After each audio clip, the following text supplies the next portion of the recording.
Hello everyone, welcome back to Neat Learning channel and today we will discuss about environment issue. This is the 16th chapter of NCERT. मैंने पिछले video में काफी सारी चीजें discuss करी थी जिसमें कि हमने पूरा सॉलिड वेस्ट पढ़ा था और सॉलिड वेस्ट पढ़ने के बाद फिर उसके बाद रेडियो एक्टिव वेस्ट पढ़ा था। ठीक है। और फिर काफी सारी एग्रो केमिकल्स कौन से केमिकल का आप यूज करके अपने क्रॉप को इनहांस कर सकते हैं। ठीक है। क्रॉप के प्रोडक्शन को इनहांस कर सकते हैं। ये सारी चीजें हमने पिछले वीडियो में डिस्कस करी। ठीक है। फिर उसके बाद आज का जो टॉपिक है वो हमारा क्या है, green house effect and global warming. ठीक है। तो इसको भी देखते हैं क्या होता है, ग्रीन हाउस इफेक्ट क्या होता है, ग्लोबल वार्मिंग क्या होता है, ये सारी चीजें हम डिस्कस करेंगे। ठीक है।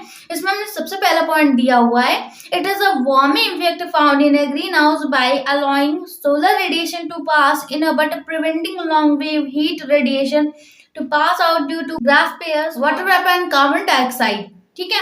जैसे कि काफी सारी जैसे कि कोई भी सनलाइट है। ठीक है। तो सनलाइट जो है वो हमारी जब अर्थ सरफेस पे पड़ती है। ठीक है। तो अर्थ सरफेस पे पड़ने के बाद क्या होता है, उसमें जो भी रेज होती है वो क्या हो जाती है, चलिए वापस हो जाती है। क्यों? क्योंकि हमारा जो फॉरेस्ट्री एरिया है वो क्या हो गया, कम हो रहा है। ठीक है।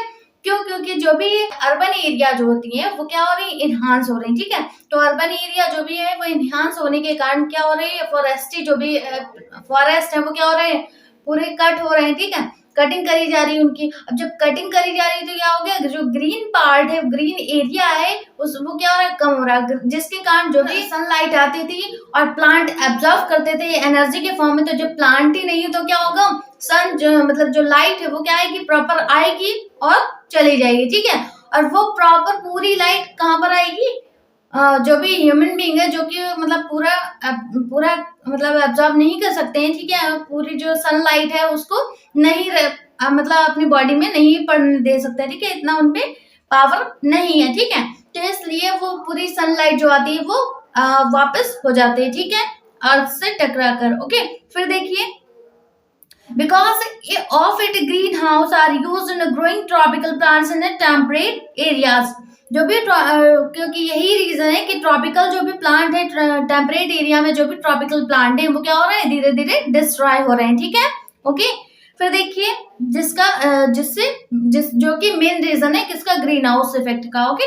फिर देखिए next point, green house warm up similar to inside a car parked in a sun for an hours or so।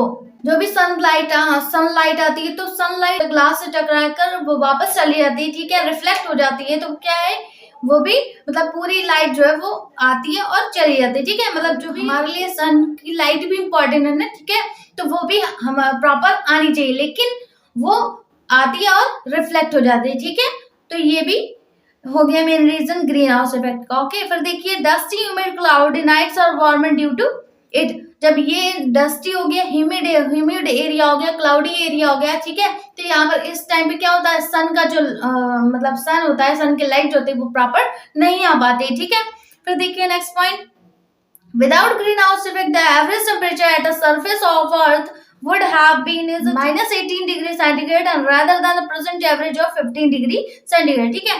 जब आपके जो ग्रीन हाउस इफेक्ट है, जो ग्रीन हाउस इफेक्ट के बिना अगर हम बात करें तो क्या होगा, तब अगर अर्थ का सरफेस के टेम्परेचर अगर मेजरमेंट करते तो क्या होगा, माइनस 18 डिग्री सेंटीग्रेड था। ठीक है। लेकिन जो अब एवरेज की बात करें तो अब कितना बचा है, 15 डिग्री सेंटीग्रेड। ठीक है। मेन जो है हमारा क्या है, 15 डिग्री सेंटीग्रेड, लेकिन अब ग्रीन हाउस इफेक्ट के कारण कितना हो गया, माइनस 18 डिग्री सेंटीग्रेड। ठीक है। तो देखिए, clouds and gases reflect about 1/4 of incoming solar radiation and absorb some of it, but almost half incoming solar radiation falls on Earth's surface, heating it while a small proportion is reflect back। जिसमें कि जैसे कि कोई भी सन की light जो आ रही है तो जिसमें कि आपका जो 1/4 पार्ट है वो क्या हो रहा है, वो यहाँ पर रह पर बाकी सारा क्या है, रिफ्लेक्ट हुआ जा रहा है। ठीक है। ओके। अगेन सन पे जो है वो रिफ्लेक्ट हुआ जा रहा है। ठीक है। और जो भी सोलर रेडिएशन है वो जैसे ही अर्थ सरफेस में पड़ती है, ठीक है, फिर उसके बाद अर्थ सरफेस में हाफ, मतलब अगर हम उसकी पूरी सोलर रेडिएशन की बात करें तो सोलर रेडिएशन का हाफ पार्ट भी इस अर्थ पे नहीं पड़ पाता। ठीक है। और जो भी आता है और 1/4 पार्ट पूरा जो है वो चला जाता है। ठीक है। बहुत ही स्मॉल अमाउंट जो है वो इस रेडिएशन पे, मतलब इसका जो रेडिएशन है वो रह पाता, ठीक है। फिर देखिए, Earth surfaces re-emit heat in the form of infrared radiation, but part of it does not escape into space as atmospheric gases as CO2, CH4, etc. absorb a major fraction of it. Green house effect का बहुत सारे reason है जिसके कारण जो है मतलब बहुत सारी गैसेस इन्वॉल्व है जिसके कारण जो ग्रीन हाउस इफेक्ट होता है, ठीक है। इसमें अगर हम ग्रीन हाउस इफेक्ट के मेन गैसेस की बात करें तो क्या होगा, जैसे कि कार्बन डाइऑक्साइड हो गई, वो कहाँ से रिलीज होती है, कार से, ठीक है। तो कार से रिलीज हो रही है, बाकी सारी काफी सारी चीजों से, जैसे हमें कार्बन साइकिल बढ़ी थी, तो कार्बन साइकिल में काफी सारी चीजें, जैसे कार्बन डाइऑक्साइड कैसे रिलीज हो रही है और कैसे एटमॉस्फेयर में जाती है, ठीक है। तो कार्बन डाइऑक्साइड हो गई मेन रीजन, और CH4 क्या होता है, जो कि काऊ डंग से बनाया जाता है, ठीक है। काऊ डंग हो गया या फिर ह्यूमन एक्सक्रीटा हो गया, इससे क्या होता है, मेथेन गैस बनती है जिसे हम CH4 बोलते हैं, ठीक है। तो ये भी एक मेन रीजन है किसका, ग्रीन हाउस इफेक्ट का, ओके। फिर देखिए, जो कि एटमॉस्फेयर में प्रॉब्लम क्रिएट करता है। नेक्स्ट देखिए, the molecule of these gases radiate heat energy and a major part of which again comes to earth surface, thus heating it up once again. कोई जैसे अब फॉरेस्ट एरिया तो बचा नहीं, तो क्या होगा, अर्थ सरफेस जो है प्रॉपर आ रही, ठीक है, उसको एब्जॉर्ब करने वाला कोई नहीं है, ओके। मतलब जो प्लांट्स थे या फिर एग्रीकल्चर एरिया जो फील्ड थी वो एब्जॉर्ब कर पाती थी, ठीक है। लेकिन अब जब वो एरिया ही नहीं बचे तो क्या होगा, पूरे सरफेस पे ही अर्थ सरफेस पे ही पूरा जो सनलाइट है वो आती है और रिफ्लेक्ट होके चली जाती है, ठीक है। अब ग्रीन हाउस गैसेस की बात कर लेते हैं कि कौन कौन से जो गैसेस है वो effective in green house effect में। पहला पॉइंट है, the gases which are transparent to solar radiation but retain in a partially reflect back long wave heat radiation are called as green house gases, ठीक है। जो भी मतलब sunlight आ रही है वो अगेन अर्थ पे बढ़ के रिफ्लेक्ट हो जा रही है, ठीक है। तो इससे ग्रीन हाउस इफेक्ट में बहुत ही मतलब प्रॉब्लम हो रही, ठीक है। फिर देखिए, they are essentially for keeping the earth warm of hospitable, मतलब क्या है, काफी सारे मतलब जो भी यूजेस वाली चीजें हैं, जो भी मतलब जैसे कि हमारे एग्रीकल्चर में काफी सारी प्लांट्स जो है वो हमारे लिए यूजफुल है, लेकिन जब वही नहीं रहेंगे तो फिर क्या होगा, बहुत ही प्रॉब्लम हो जाएगी, ठीक है। तो जो भी गैसेस मतलब जो भी सोलर रेडिएशन आ रहा है वो क्या होगा, मतलब ह्यूमन बीइंग पे ही पड़ेगा, ठीक है। अब ह्यूमन बीइंग पे पड़े तो ह्यूमन बीइंग में काफी सारी प्रॉब्लम जो है वो क्रिएट हो जाएंगे, ठीक है। अब इस पूरे जो गैसेस हैं इनके बारे में बात कर लेते हैं कि जो ग्रीन हाउस इफेक्ट में इन्वॉल्व होने वाली गैसेस हैं वो कौन कौन सी हैं। तो उनका जो परसेंटेज है वो कितना है, ठीक है, पूरा 100% में किसका कितना रोल है वो देखेंगे, ठीक है। तो CO2 अगर हम कार्बन डाइऑक्साइड की बात करें उसका कितना परसेंटेज में 60% है, ठीक है। तो 60% है। फिर हम मेथेन की बात करें तो उसका कितना है, 20% है, ओके।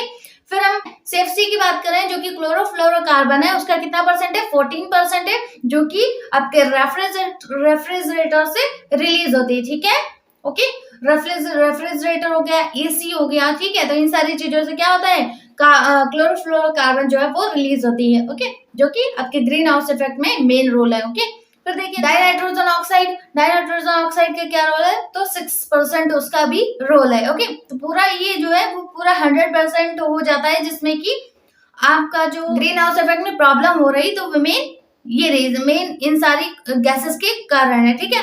फिर देखिए पॉइंट में देखिए, increase the level of green house gases has lead to considerable health of heating of earth leading to global warming. अभी तक हमने ग्रीन हाउस इफेक्ट की बात करी थी, हम ग्लोबल वार्मिंग की बात करेंगे। ग्लोबल वार्मिंग का मतलब क्या होता है, जो भी ग्लेशियर्स होते हैं, ठीक है। ग्लेशियर क्या होते हैं, बर्फ के पहाड़, ठीक है।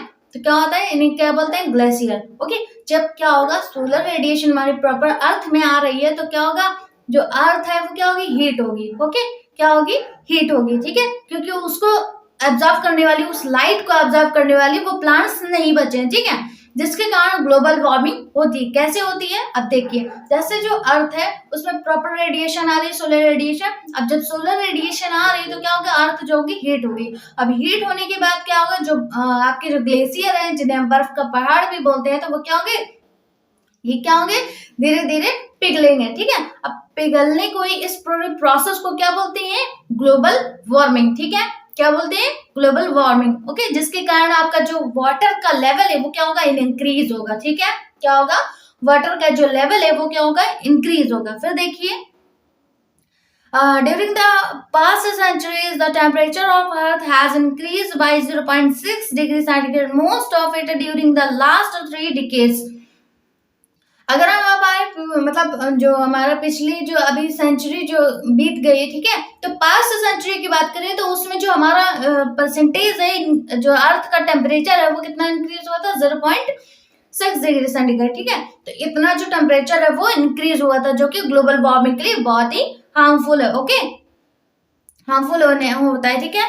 फिर देखिए एल नीनो इफेक्ट क्या होता है, इसको देखते हैं। Scientist believe that this rises temperatures leading to deleterious changes in the environment and resulting in odd climatic changes, thus leading to increasing melting of polar ice cap as well as other places. जो global warming होती है इसको एक नया नाम दिया, जो scientist थे उन्होंने ये इस चीज को एक नया नाम दिया जो कि एल नीनो इफेक्ट बोलते हैं, ठीक है। इसमें भी यही होता है कि जैसे कि टेम्परेचर जो है वो अर्थ का टेम्परेचर जो है वो हाई होता है और मतलब जैसे जैसे जो एग्रीकल्चर का एरिया है वो कम होता जा रहा है, वैसे वैसे क्या है, सोलर रेडिएशन जो है वो ज्यादा इफेक्ट कर रहा है, ठीक है। और जो अर्थ है वो हमारी क्या हो गई, ज्यादा हीट हो रही है, जिसके कारण ग्लोबल वार्मिंग की जो मतलब परसेंटेज है वो बहुत ही ज्यादा हो रहा है, ठीक है। और उसमें काफी सारे चेंजमेंट आ रहे हैं, जैसे कि वाटर का लेवल इंक्रीज हो जाना। ओके, जैसे सी वाटर है तो सी वाटर में क्या होगा, जब ग्लोबल वार्मिंग का जो आइस कैप है, पोलर आइस कैप, वो क्या होंगे, जब मेल्ट होंगे तो क्या होगा, जो वाटर है वो क्या होगा, उसमें मिक्स हो जाएंगे तो वाटर का लेवल क्या होगा, इंक्रीज हो जाएगा, ठीक है। फिर देखिए कंट्रोल ऑफ ग्लोबल वार्मिंग को कैसे कंट्रोल कर सकते हैं, उसमें कुछ पॉइंट दिए हो उसको पढ़ते हैं, ठीक है।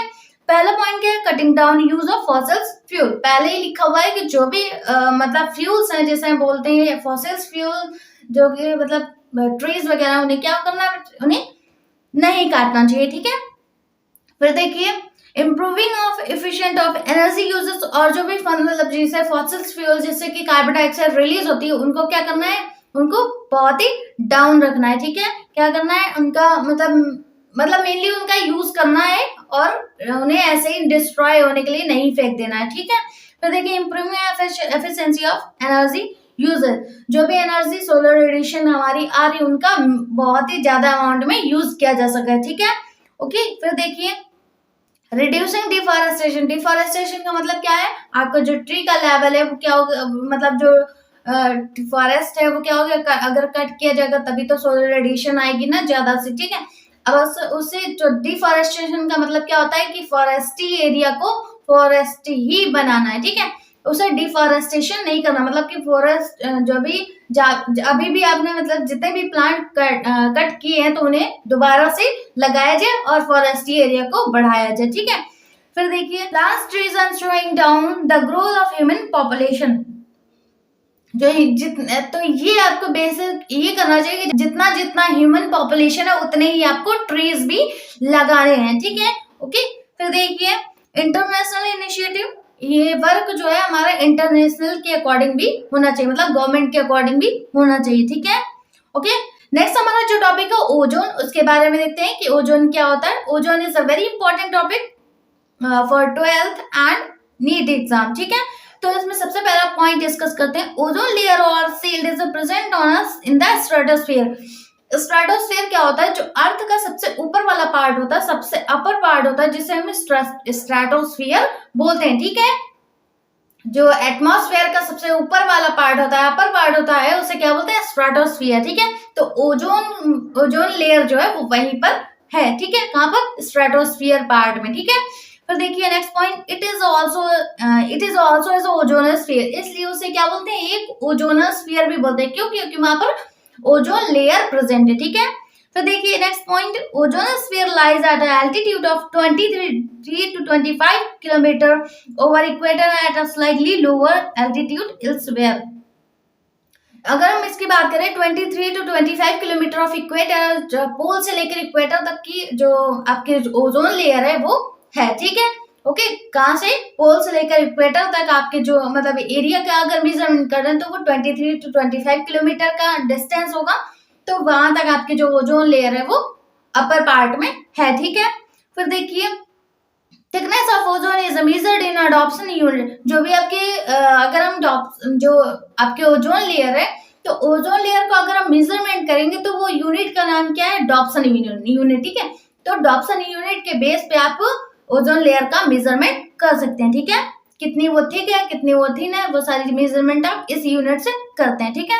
नेक्स्ट पॉइंट देखिए, there is a good ozone also, this ozone is found in upper part of atmosphere called as stratosphere. मैंने पहले ही बता दिया कि जो एटमॉस्फेयर का अपर पार्ट होता है उसे हम स्ट्रेटोस्फीयर बोलते हैं, जहां पर आपकी ओजोन लेयर प्रेजेंट होती है, ठीक है। UV rays are highly injurious to living organism since DNA and protein of living organism preferentially absorb ultraviolet rays and its high energy breaks the chemical bond within these molecules. जो भी UV rays होती है जैसे कि ultraviolet rays जो कि सन से आती है, ठीक है, तो वो क्या है, वो हार्मफुल होती है, ठीक है। किसके लिए, ओजोन के लिए, ओके। किसके लिए हार्मफुल होती है, ओजोन की जो लेयर है उसके लिए हार्मफुल होती है। कौन सी रेज, अल्ट्रावायलेट रेज, ठीक है, जो कि सन से आती हैं, ओके। तो सन से आने वाली अल्ट्रावायलेट रेज जो होती है वो ओजोन की जो लेयर है उन्हें हार्म करते हैं, ठीक है, ओके। और जब उससे होते हुए जब हमारी मतलब अर्थ पे आती है, जो अल्ट्रावायलेट रेज होते हैं वो लिविंग ऑर्गेनिज्म में प्रॉब्लम क्रिएट करते हैं, ठीक है, डिसीज क्रिएट करती हैं। फिर देखिए next point, ozone gas is continuously formed by the action of ultraviolet rays on a molecular oxygen that also degraded into molecular oxygen in the stratosphere, ठीक है। जो भी ऑक्सीजन के मॉलिक्यूल्स होते हैं उनका जो केमिकल बॉन्ड होता है उन्हें इजिली ब्रेक कर देते हैं, ठीक है, अल्ट्रावायलेट रेज, ठीक है, ओके। तो प्रॉपर जो है ऑक्सीजन नहीं बन पाती, ठीक है। नेक्स्ट देखिए, there should be balance between production of degradation of ozone in stratosphere. जो भी यूवी रेज आती हैं वो किसको हार्म करती हैं, ओजोन लेयर को, ठीक है। अब जब ओजोन लेयर को हार्म करते हैं तो यूवी रेज जो होती है वो पूरी तरीके से लिविंग ऑर्गेनिज्म में आ जाएंगी, ठीक है, लिविंग ऑर्गेनिज्म को इफेक्ट पहुंचाएंगे, जैसे कि काफी सारी डिसीज क्रिएट हो जाएंगी, स्किन प्रॉब्लम हो जाएगी, कैंसर हो जाएगी, सारी डिसीज जो है वो यूवी रेज के कारण होती है, ठीक है, ओके। फिर देखिए, there should be balance between production and degradation of ozone is stratosphere में ओजोन का प्रोडक्शन कम हो जाएगा, डिग्रेडेशन जो है मतलब डिस्ट्रॉय होने का लेवल जो है वो बहुत ही ज्यादा हो जाएगा, ठीक है। तो देखिए, the balance has been production and degradation of ozone is stratosphere ozone depletion marked over the Antarctica region, this has been created a hole that's called as ozone hole with the help of CFCs chlorofluorocarbon, ठीक है। जो आपका global warming का main reason था या फिर green house effect का जो मेन रीजन था कौन था, क्लोरोफ्लोरोकार्बन, ठीक है। तो यही मेन रीजन है किसका, ओजोन होल, ओजोन लेयर में होल होने का, ठीक है। कैसे, जितनी ज्यादा आपकी क्लोरोफ्लोरोकार्बन रिलीज होगी आपके रेफ्रिजरेटर से, एसी से, ठीक है, ये सारी क्या है, इलेक्ट्रॉनिक डिवाइसेस है, ठीक है। जब इनसे आपके जितने ज्यादा क्लोरोफ्लोरोकार्बन जो है वो रिलीज होगा उतना ही आपका ओजोन लेयर में होल होगा, ठीक है। क्या होगा, ओजोन होल होगा, ठीक है।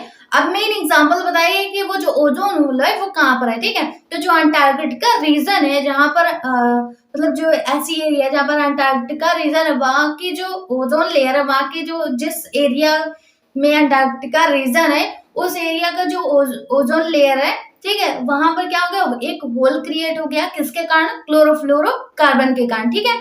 क्लोरोफ्लोरोकार्बन जब आपके इन डिवाइसेस से रिलीज होती है और एटमॉस्फेयर में जाती है तो क्या होता है, एक होल क्रिएट कर देती है जिसे हम ओजोन होल कहते हैं, ठीक है। और उसके बाद जब ओजोन होल क्रिएट हो जाता है तो क्या होता है, जो यूवी रेज होती है सन की वो प्रॉपर उसी होल से डायरेक्ट आ जाते हैं, ठीक है। ऐसे जब ओजोन लेयर प्रेजेंट थी तो वो क्या हो जाती थी, थोड़ा सा एब्जॉर्ब कर लेती थी, ओजोन लेयर जो थी वो यूवी रेज को एब्जॉर्ब कर लेती थी और बहुत ही स्मॉल अमाउंट में यूवी रेज जो है वो अर्थ पे आ पाती थी, ठीक है। लेकिन जब होल क्रिएट हो जाएगा, ठीक है, तो होल क्रिएट हो जाने के बाद क्या होगा, यूवी रेज जो होंगे वो डायरेक्ट आएंगे अर्थ पे और जिसके कारण काफी सारे डिसीज होने के चांसेस इंक्रीज हो जाते हैं, ठीक है।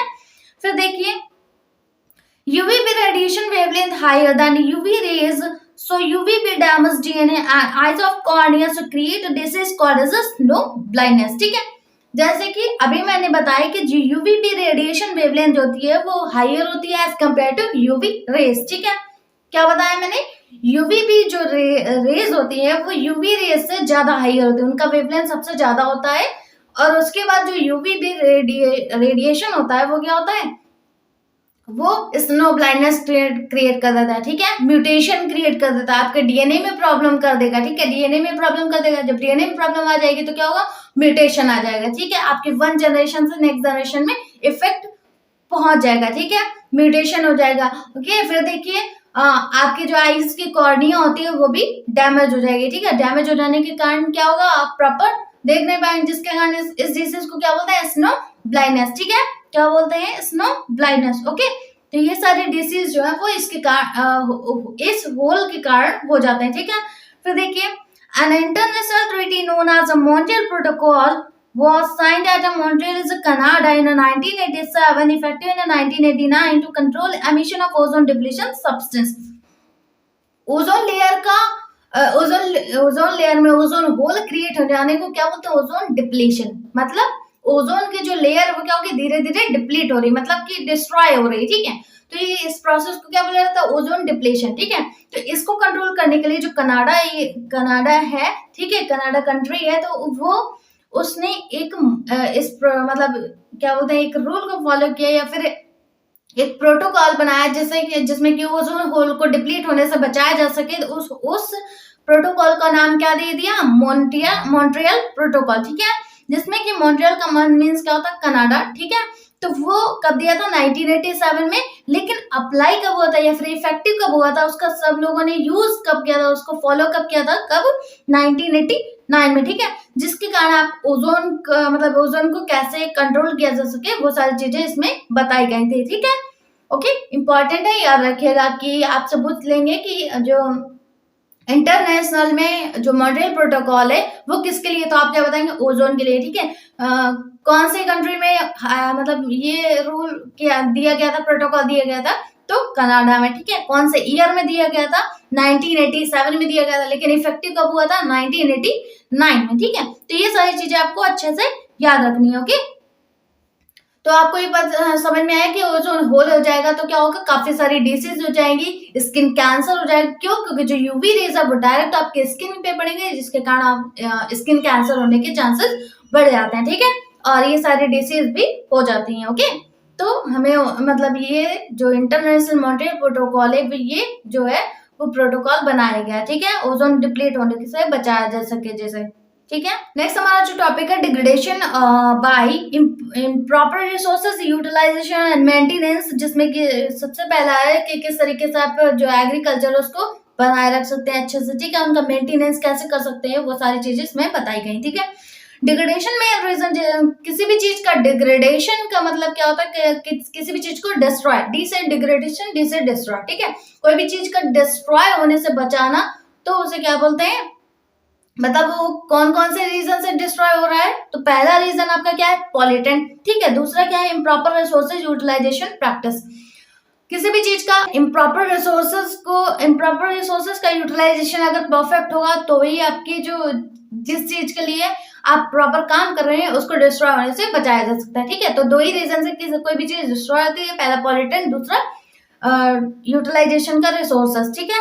फिर देखिए सबसे पहला पॉइंट आपका, मतलब इसमें 2 पॉइंट दिए हुए हैं जिसमें कि आपको पूरा एनसीईआरटी में ये पूरे 2 पॉइंट दिए हैं, जिसमें कि सॉइल इरोजन है, ठीक है, सॉइल इरोजन या फिर डिसर्टिफिकेशन, और दूसरा क्या है, वाटर लॉगिंग है, सॉइल सॉलिडिटी, ठीक है, कि इनसे क्या इफेक्ट होता है आपके जो अर्थ है या फिर अर्थ के जो मतलब या एटमॉस्फेयर है उसमें क्या प्रॉब्लम होती है, वाटर में क्या प्रॉब्लम होती है, वो सारी चीजें इसमें पढ़ेंगे, ठीक है। पहले हम सॉइल इरोजन पढ़ लेते हैं, ठीक है, उसको देखते हैं क्या होता है।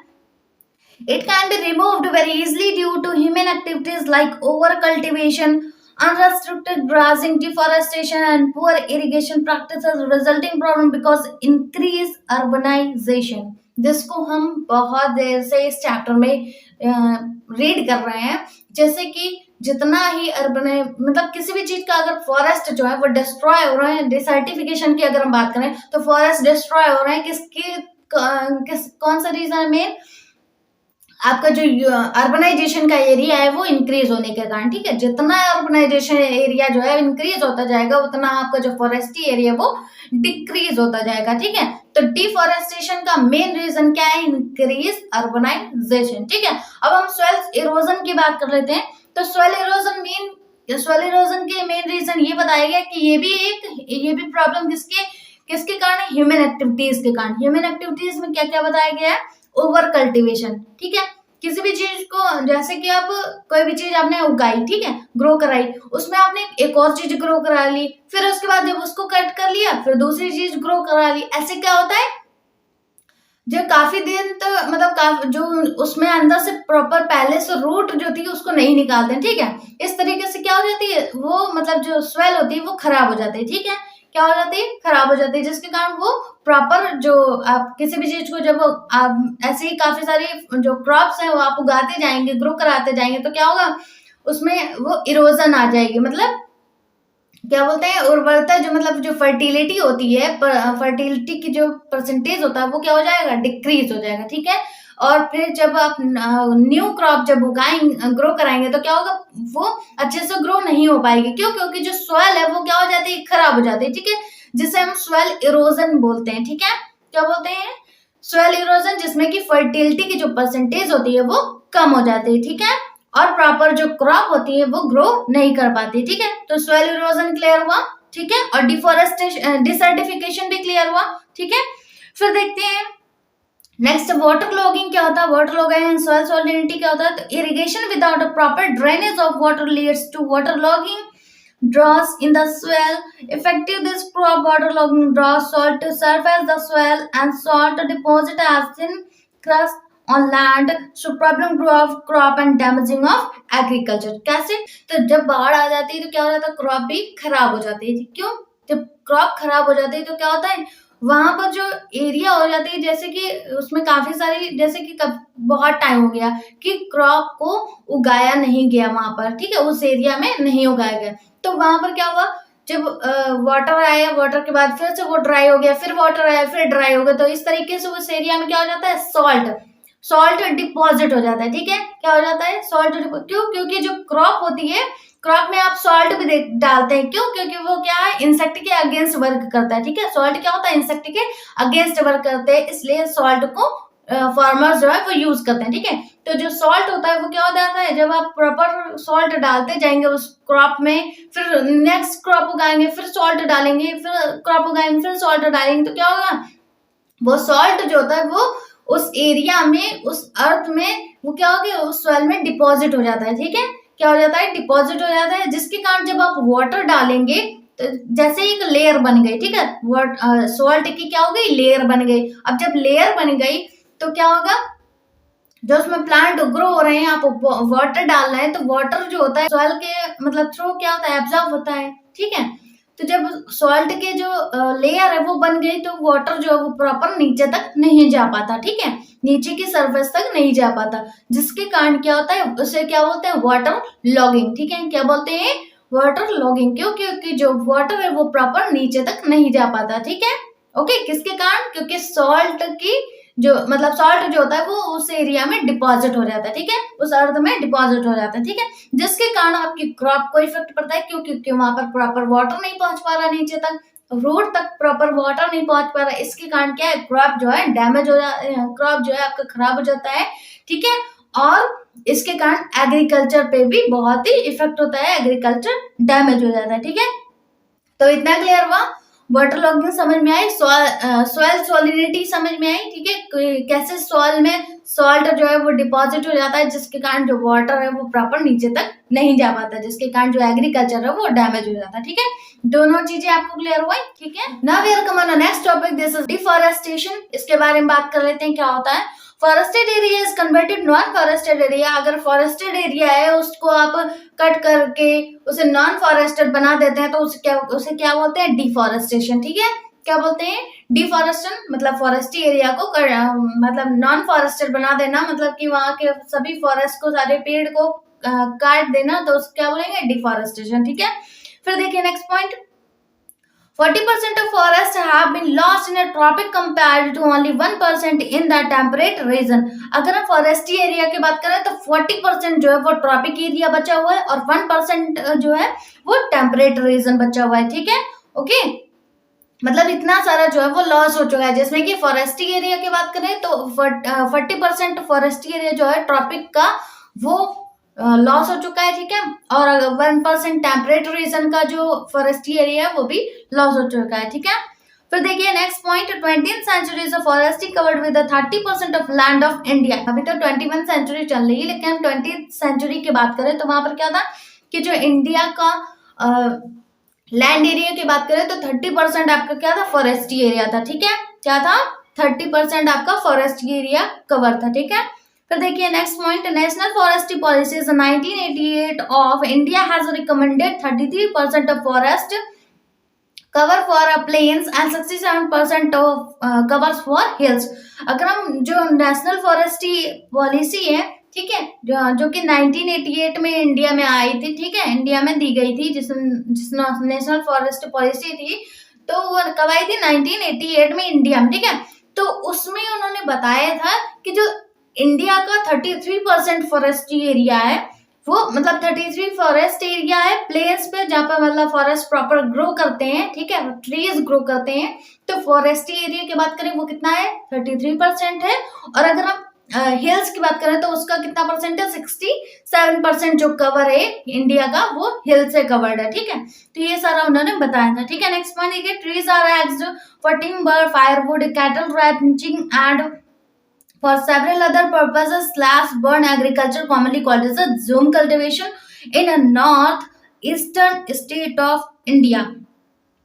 इसमें क्या होता था, जैसे ट्रीज को कट कर रहे, ट्रीज को कट करने के बाद कभी कभार ऐसा होता था कि पूरे फॉरेस्ट में क्या हो जाती थी, आग लग जाती थी। ठीक है, क्या हो जाता था, आग लग जाती थी, जिसके कारण जो काफी सारी जो फॉरेस्ट है वो डिस्ट्रॉय हो जाते थे। ठीक है, फॉरेस्ट डिस्ट्रॉय होने के कारण इस पूरी प्रोसेस को क्या बोला गया, स्लैश एंड बर्न एग्रीकल्चर, या फिर इसे नया नाम मतलब इंडिया के द्वारा या फिर गवर्नमेंट के द्वारा दिया गया, उसे क्या बोला गया, जूम कल्टीवेशन। ठीक है, क्या बोला गया, जूम कल्टीवेशन, जिसके कारण काफी सारे जो प्लांट्स थे या फिर फॉरेस्ट्री एरिया था वो बहुत ही परसेंटेज में डिस्ट्रॉय हुई थी। ठीक है, कहाँ पर, नॉर्थ ईस्टर्न स्टेट में। ठीक है, ओके, कहाँ पर, इंडिया के नॉर्थ ईस्टर्न स्टेट में काफी जो फॉरेस्ट्री एरिया है वो फायर के अकॉर्डिंग डिस्ट्रॉय होती है, जिसके कारण इस पूरे प्रोसेस को क्या बोला गया, जूम कल्टीवेशन। ठीक है, ओके, नेक्स्ट देखिए, reforestation is the process of restoring a forest. Reforestation क्या मतलब क्या होता है, जो फॉरेस्ट जो मतलब फॉरेस्ट कट हो चुके थे उन्हें अगेन फॉरेस्ट्री एरिया बना देना, उसको क्या बोलते हैं, रिफॉरेस्ट। मतलब किसी भी चीज का अगर री का मतलब रिसाइकलिंग, मतलब कोई भी डिस्ट्रॉय चीज थी उसको दोबारा यूज के लायक बना देना, उसे क्या बोला गया, रिसाइकलिंग। तो इसी तरीके से क्या है, रिफॉरेस्टेशन, मतलब जो नॉन फॉरेस्ट्री एरिया थे उन्हें अगेन फॉरेस्ट्री एरिया में कन्वर्ट कर देने को क्या बोलते हैं, रिफॉरेस्टेशन। ठीक है, ओके, फिर देखते हैं नेक्स्ट हमारा जो टॉपिक है, case study of peoples participation in conservation of forest. Important है, इससे क्वेश्चन आता है आपके 12th के एग्जाम में भी और नीट के एग्जाम में भी। ठीक है, फिर इसमें पॉइंट वाइज डिस्कस करते हैं। सबसे पहले देखिए, in 1931 the king of Jodhpur in Rajasthan asked one of his minister to arrange wood for constructing a new palace.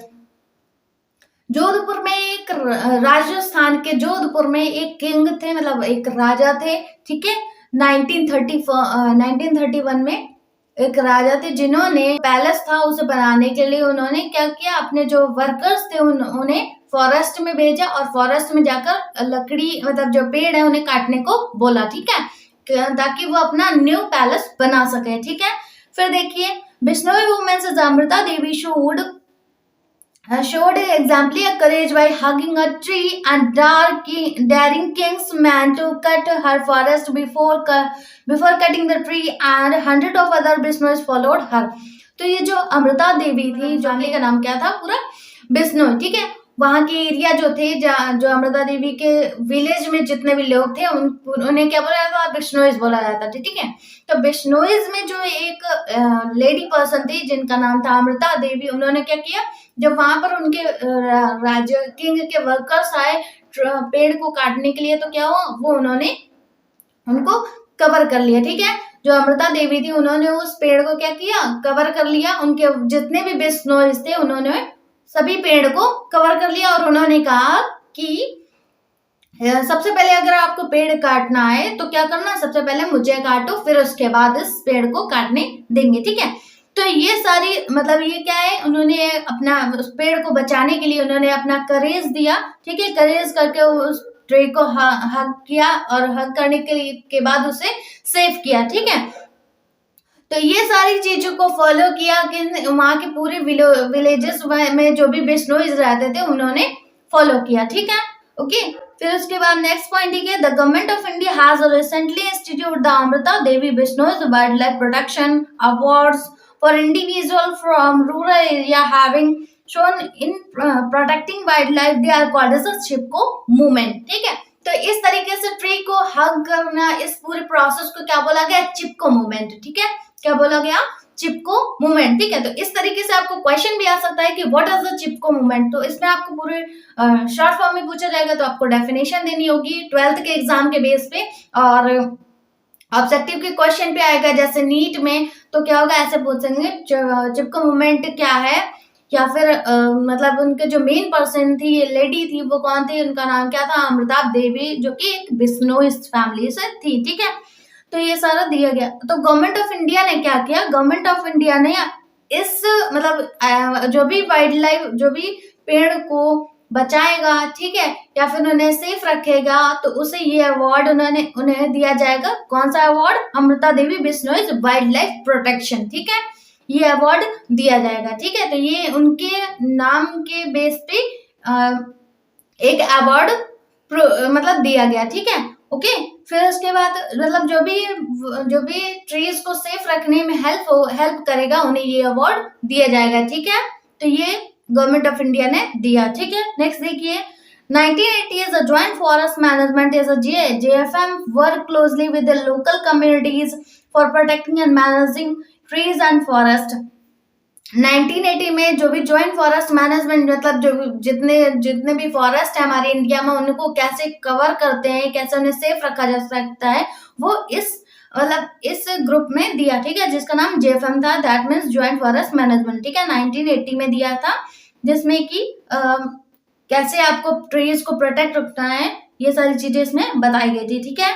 Okay, फिर देखिए, because some benefit of various forest is protect, क्यों फॉरेस्ट को क्यों कवर करना है, बहुत सारे रीजन है, जिसमें क्या जो मेन रीजन है ये भी है कि उनसे काफी सारे प्रोडक्ट को आप ले सकते हैं, जैसे कि हो गया फ्रूट, हो गया गम, हो गया रबर, हो गया मेडिसिन, हो गया, ठीक है। ये सारी चीजें क्या है, फ्रूट को मतलब ये सारे क्या है कि जब तक आप ट्रीज को सेफ रखेंगे तभी हमें ये सारे प्रोडक्ट जो है वो मिल पाएंगे, ठीक है। तो ये सारे प्रोडक्ट भी मेन रीजन है फॉरेस्ट को सेफ रखने के लिए, ठीक है। तो ये सारा पूरा चैप्टर जो है वो हमारा फिनिश हो चुका है। ये इंपॉर्टेंट टॉपिक था इस चैप्टर का, ओके। मतलब वैसे तो सारे ही टॉपिक इंपॉर्टेंट थे, लेकिन ये भी आपका जो 12th के लिए ये भी इंपॉर्टेंट टॉपिक है, ठीक है। तो अब हम इसके लिए कुछ इंपॉर्टेंट क्वेश्चन भी डिस्कस कर लेते हैं, जो कि इस चैप्टर में मेन है, ठीक है। तो सबसे पहला क्वेश्चन क्या है, biochemical oxygen demand, that means BOD, may not be good index for pollution for water bodies receiving effluent from is a domestic sewage। क्यों, क्योंकि जो डोमेस्टिक सीवेज है, जैसे कि आप जितना आपका बीओडी इंक्रीज होगा उतना ही आपका क्या है, पोल्यूशन इंक्रीज होगा वाटर का, ठीक है। तो क्या होगा, ये किसके कारण पोल्यूशन होता है, डोमेस्टिक सीवेज के, ठीक है। ओके, फिर देखिए next, high value of BOD is indicate that, अगर बीओडी की वैल्यू इंक्रीज होगी तो क्या होगा, मैंने बताया था ना, BOD is directly proportional to water of pollutant, ठीक है। तो क्या होगा, जितना वाटर का पोल्यूशन ज्यादा होगा उतना ही क्या होगा, बीओडी इंक्रीज होगा। तो वही बोला गया कि हाई वैल्यू ऑफ बीओडी, अगर बीओडी की वैल्यू हाई है तो क्या होगा, वाटर इज हाईली पोल्यूटेड, ठीक है। नेक्स्ट देखिए, a lake which is rich in organic waste may result in a mortality of fish due to lack of oxygen। क्यों, क्योंकि जो भी मतलब जितना ज्यादा आपका ऑर्गेनिक वेस्ट जो है वो वाटर में ज्यादा रहेगा, जिसके कारण जो एल्गल ब्लूम मैंने पढ़ाया था, तो एल्गल ब्लूम क्या है, उनको न्यूट्रिशन मिलता रहेगा, जिसके कारण वो पूरी एरिया में फैल जाएंगे, और जब प्रॉपर में मतलब जो एल्गल ब्लूम है पूरी एरिया में फैल जाएंगे वाटर की, तो क्या होगा, जो नीचे के फिश है उनको प्रॉपर ऑक्सीजन नहीं मिल पाएगा, जिसके कारण वो उनकी डेथ हो जाएगी, ठीक है। तो वही लिखा हुआ है कि अगर ऑर्गेनिक वेस्ट जो है वो वाटर में रिच हो जाए, ज्यादा अमाउंट में हो जाए, तो क्या होगा, तो mortality of fish due to lack of oxygen, oxygen की कमी के कारण जो फिश है वो उनकी डेथ हो जाएगी, ठीक है। नेक्स्ट देखिए, domestic waste is contribute, domestic waste जो होता है उन्हें क्या बोलते हैं, बायोडिग्रेडेबल पोल्यूशन, ठीक है।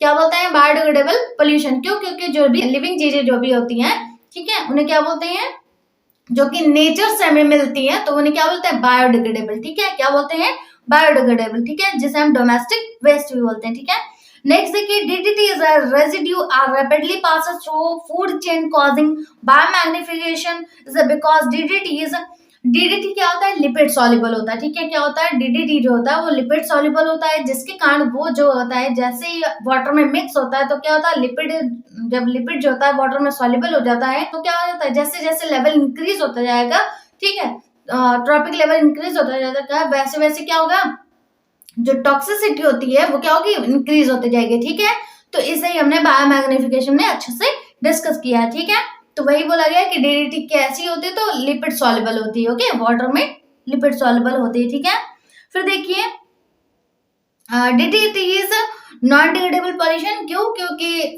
जो मतलब अभी मैंने बताया कि लिविंग चीजें जो भी होती है नेचर से हमें जो मिलती है उन्हें क्या बोलते हैं, बायोडिग्रेडेबल, और जो भी ह्यूमंस के अकॉर्डिंग बनाई जाती है उन्हें क्या बोलते हैं, नॉन बायोडिग्रेडेबल। ठीक है, क्या बोलते हैं, नॉन बायोडिग्रेडेबल। तो वही पूछा गया कि डीडीटी क्या है, एक केमिकल है जो कि ह्यूमंस के अकॉर्डिंग, मतलब ह्यूमंस ने बनाई है। ठीक है, तो वो क्या है, एक नॉन बायोडिग्रेडेबल पॉल्यूटेंट है। ठीक है, ओके, फिर देखिए, eutrophication of water bodies leading to killing of fish is mainly due to non availability of. तो यूट्रोफिकेशन में जो फिश होती है वो क्यों, मतलब उनकी क्यों डेथ हो जाती है, क्योंकि ऑक्सीजन की जो ऑक्सीजन होता है परसेंटेज उनका, ऑक्सीजन का परसेंटेज जो तेज जो होता है वो कम होता जाता है। ठीक है, जिसके कारण फिश जो होती है वो उनकी डेथ हो जाती है। ठीक है, फिर देखिए, eutrophication is often seen in, eutrophication main किस में होता है, वाटर में। ठीक है, तो फ्रेश वाटर लेक में। ओके, तो ये यूट्रोफिकेशन की जो भी प्रोसेस होती है वो सारी किस में होती है, वाटर में होती है। ठीक है,